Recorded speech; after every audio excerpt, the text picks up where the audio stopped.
Israel ने Iran पर जब हमला किया था तो उस वक्त इजरायली एयरफोर्स ने एक झटके में ही ईरान के कई टॉप कमांडरों और परमाणु वैज्ञानिकों को ढेर कर दिया था। ये हमले इतने सटीक थे जिन्हें देखकर ऐसा लगता है कि मानो इजराइल को इन कमांडरों और वैज्ञानिकों की पल पल की जानकारी हो। मर्दानी हस्तंद az asnaf az mashagil mukhtalif। वो किस वक्त उठ रहे हैं, किस वक्त जाग रहे हैं, उनके एक एक मिनट की खबर इजरायली खुफिया एजेंसी मोसाद तक पहुंच रही थी। यहां तक कि ईरान के डिफेंस सिस्टम पर मोसाद के एजेंटों ने तेहरान के भीतर से ही हमले कर दिए थे, जिनके कई वीडियोस भी सामने आए थे। और युद्ध के बाद ये बात साफ हो गई थी कि मोसाद ने ईरान के भीतर जासूसों का एक बहुत बड़ा जाल बिछाया था, जिसने ईरान के परमाणु वैज्ञानिकों और कमांडरों की मुखबिरी का काम किया था।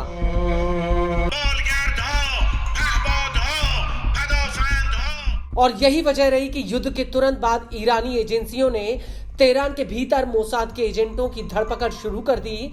ईरान में अभी तक 2000 से ज्यादा लोगों की गिरफ्तारी हो चुकी है, जबकि जून 2025 से लेकर अब तक 21 लोगों को फांसी दी गई है।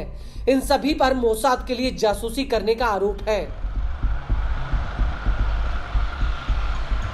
और अब इसी कड़ी में ईरान ने अपने ही एक परमाणु वैज्ञानिक को मोसाद के लिए जासूसी करने के आरोप में फांसी पर चढ़ा दिया है। दरअसल हम बात कर रहे हैं ईरान के परमाणु वैज्ञानिक रूज़बे वादी की, जिन्हें 6 अगस्त 2025 की सुबह तेहरान में फांसी पर चढ़ा दिया गया।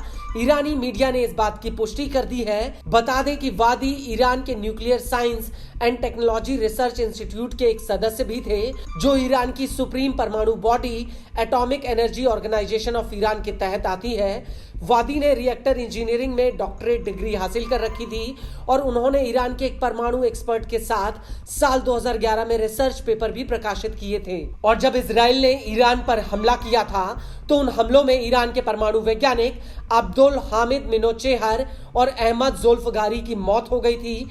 ईरानी मीडिया रिपोर्ट्स के मुताबिक वादी के ऊपर इन्हीं दो में से एक वैज्ञानिक की खुफिया जानकारी मोसाद को देने का आरोप था, जिसकी वजह से इजरायली एयरफोर्स ने उस वैज्ञानिक को मार गिराया था।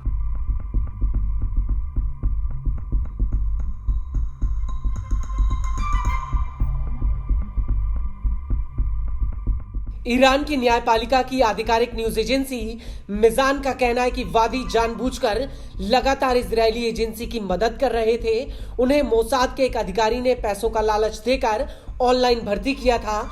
इसके बाद एक केविन नाम के हैंडलर ने वादी से बात की थी। जब मोसाद को वादी के ओहदे का पता चला तो उसने वादी के जरिए बेहद ही हाई लेवल की जानकारी निकलवाई। इसके अलावा वादी को मोसाद की एक टॉप डिवीजन से भी मिलवाया गया और वादी ने मोसाद से पेमेंट क्रिप्टो करेंसी में ली, जो मिशन के हिसाब से तय की गई थी। वादी की केस फाइल के मुताबिक उनसे एक विशेष फोन, लैपटॉप और 2 फ्लैश ड्राइव लेने के लिए कहा गया, जिससे उनके और मोसाद के बीच की बातचीत ईरानी अधिकारियों की पकड़ में न आए। और इन्हीं के जरिए वादी ने मोसाद को संवेदनशील जानकारी और गुप्त दस्तावेज भेजे थे। रिपोर्ट के मुताबिक जब वादी ने मोसाद को शुरुआती जानकारी भेजी तो कथित रूप से उन्हें ट्रेनिंग के लिए वियना भेजा गया, जहां पर उन्हें मोसाद के अधिकारियों से व्यक्तिगत रूप से मिलवाया गया। साथ ही उन्हें प्रोफेशनल ट्रेनिंग तक दी गई। रिपोर्ट के मुताबिक ऑस्ट्रिया की राजधानी में उनकी मुलाकात 5 बार मोसाद के अधिकारियों से हुई। इस दौरान उन्होंने कई जगह गाड़ियां बदली और उनकी तलाशी ली गई, यहां तक कि उन्हें स्पेशल मीटिंग कपड़े भी दिए गए। इस मीटिंग के दौरान मोसाद ने उनकी मनोवैज्ञानिक जांच की और पॉलीग्राफी टेस्ट भी किए, जिससे मोसाद के प्रति उनकी वफादारी और सूचना की सटीकता की जांच की जा सके। और ये सब होने के बाद मोसाद ने फिर से वादी को हर हफ्ते के हिसाब से संगठन की हलचल की जानकारी देने और तकनीकी सवालों का जवाब देने के लिए कहा। वादी को इसी हिसाब से मोसाद की तरफ से पैसे भी दिए जाने थे।